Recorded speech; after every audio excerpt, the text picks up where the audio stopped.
Bismillahirrahmanirrahim. Assalamualaikum warahmatullahi wabarakatuh. Alhamdulillah. Wassalatu ala rasulillah. Amma ba'du. Bersyukur kepada Allah Subhanahu wa taala dan bersalawat kepada Nabi Muhammad sallallahu alaihi wasallam. Baik, di sini saya akan membuat video mata kuliah tafsir terbawi, yaitu tentang surah An-Naml ayat 17 dan 18. A'udzu billahi minasy syaithanir rajim.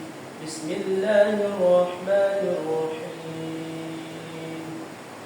Wa khusyira li Sulaiman junuduhu minal jinni wal insi wat tayr fahum yuz'un hatta idza ata 'ala wadin naml qalat namlatun ya ayyuhan na'lu udkhulu masakinakum لا يحطمنكم سليمان وجنوده وهم لا يشعرون فتبسم ضاحكا من قولها وقال ربي أوزعني أن أشكر نعمتك التي أنعمت علي وعلى والدي وأن أعمل صالحا ترضاه وأدخلني برحمتك في عبادك الصالحين.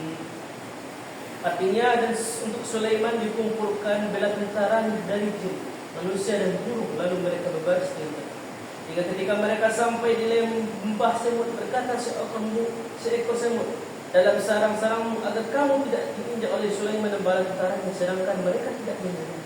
Maka dia Sulaiman tersenyum lalu tertawa karena mendengar suara semut, dan dia berdoa, ya Tuhanku, anugerahkanlah aku ilham untuk melihat tetap bersyukuri nikmat-nikmat yang telah anugerahkan kepadaku, kepada kedua orang tuaku, dan agar aku mengajarkan kebaikan yang Engkau ridhoi, dan masuklah aku dengan rahmatmu ke dalam golongan hamba-hamba.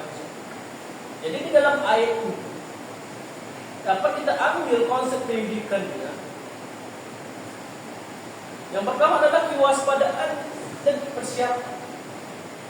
Maka dalam ayat 18 ini Ratu Semut memberikan peringatan kepada semua semut untuk apa? Untuk masuk ke dalam sarangnya atau ke dalam lubangnya. Agar apa? Agar tidak diinjak oleh pasukan Nabi Sulaiman. Sedangkan yang kedua adalah kerjasama dan kolaborasi. Maka di dalam ayat 17 menunjukkan pentingnya kolaborasi dan kerjasama dan proses pendidikan kolaborasi antara siswa, guru, dan orang tua itu merupakan sangat penting dalam menciptakan lingkungan belajar yang kondusif. Yang ketiga adalah yang dapat kita ambil adalah kepemimpinan utama. Maka Ratu Semut di sini berperan sebagai pemimpin yang bertanggung jawab atas apa? Atas keselamatan komunitasnya, yaitu bangsa. Ini dapat diterapkan dalam pendidikan juga. Dalam mengajarkan siswa tentang nilai kepemimpinan, siswa perlu memahami bahwa seorang pemimpin tidak hanya memimpin, tetapi juga memiliki tanggung jawab untuk menjaga kesejahteraan dan keselamatan orang-orang yang berada di sekitarnya. Selanjutnya adalah pentingnya ilmu dan pengetahuan dan kebijaksanaan. Maka perilaku Nabi Sulaiman yang tertawa dan mensyukuri, maka di dalam ayat 19 ini menunjukkan bahwa dia memiliki kebijaksanaan dan pengetahuan.